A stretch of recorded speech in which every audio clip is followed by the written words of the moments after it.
Perkenalkan, nama saya Brigita Omega Via Dolorosa Sampul, NIM 71-2018-284. Saya akan membahas terkait kontroversi penggunaan Alkitab elektronik. Jika dilihat pada konteks saat ini, terkhususnya yang terjadi pada anak muda, mereka sudah tidak lagi membawa Alkitab dalam bentuk fisik, tetapi dengan membawa smartphone sebagai Alkitab elektronik dalam ibadah. Penggunaan Alkitab elektronik sendiri pada saat ini menjadi salah satu kontroversi, apakah itu diperbolehkan atau tidak. Untuk itu, mari kita menyimak penjelasan dari penggunaan Alkitab elektronik. Alkitab merupakan kitab suci umat Kristen. Jauh sebelum munculnya Alkitab elektronik, umat Kristen sudah menggunakan Alkitab yang dalam bentuk fisik. Namun, seiring dengan perkembangan zaman teknologi digital, kini Alkitab fisik makin tersaingi dengan kehadiran Alkitab elektronik. Kemudian, mari kita lihat apa manfaat dari Alkitab elektronik. Yang pertama, melalui Alkitab elektronik, orang-orang tidak perlu membawa Alkitab fisik, atau dengan kata lain, Alkitab elektronik lebih mudah dibawa kemana saja. Yang kedua, lewat Alkitab elektronik, orang bisa dengan cepat membuka bacaan yang menjadi bacaan saat ibadah.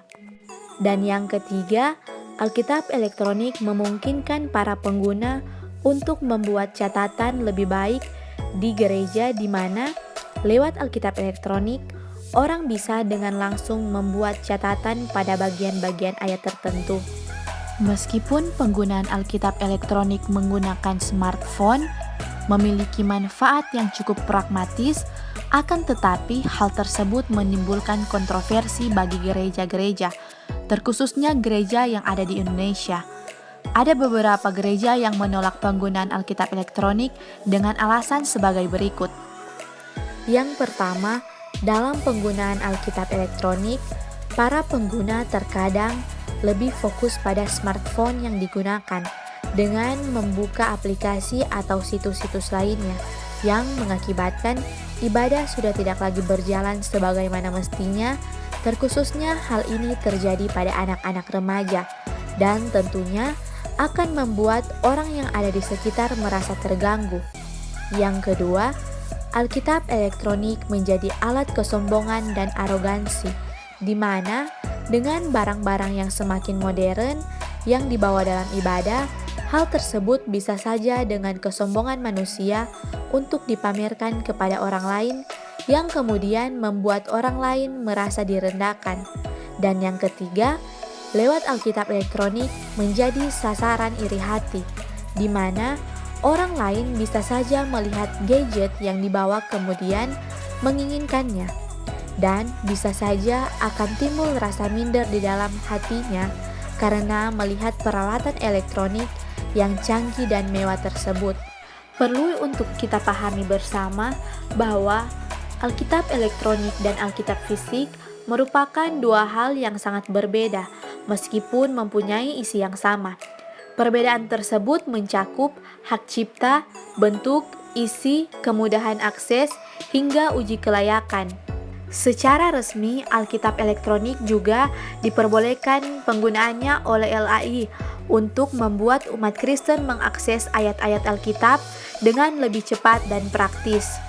Akan tetapi, sampai pada saat ini pun, Alkitab elektronik masih menuai pro dan kontra bagi umat Kristen. Untuk penggunaan Alkitab elektronik sendiri memerlukan fokus terhadap suasana ibadah dengan tidak tergoda pada aplikasi lain yang ada dalam gadget atau smartphone itu sendiri. Jika dilihat dari beberapa alasan penolakan gereja terhadap penggunaan Alkitab elektronik, hal tersebut masih kurang tepat karena bukan Alkitab elektronik yang seharusnya disalahkan, tetapi para pengguna yang kurang bijak sehingga menyalahgunakan smartphone di saat yang tidak tepat, seperti membuka situs-situs atau aplikasi lain di saat ibadah yang kemudian mengganggu jalannya peribadahan. Pada dasarnya, baik Alkitab fisik ataupun Alkitab elektronik, keduanya saling melengkapi dan bagaimana seharusnya seorang menggunakannya dengan baik tergantung pada dari setiap pengguna yang diharapkan supaya tidak salah dalam penggunaannya.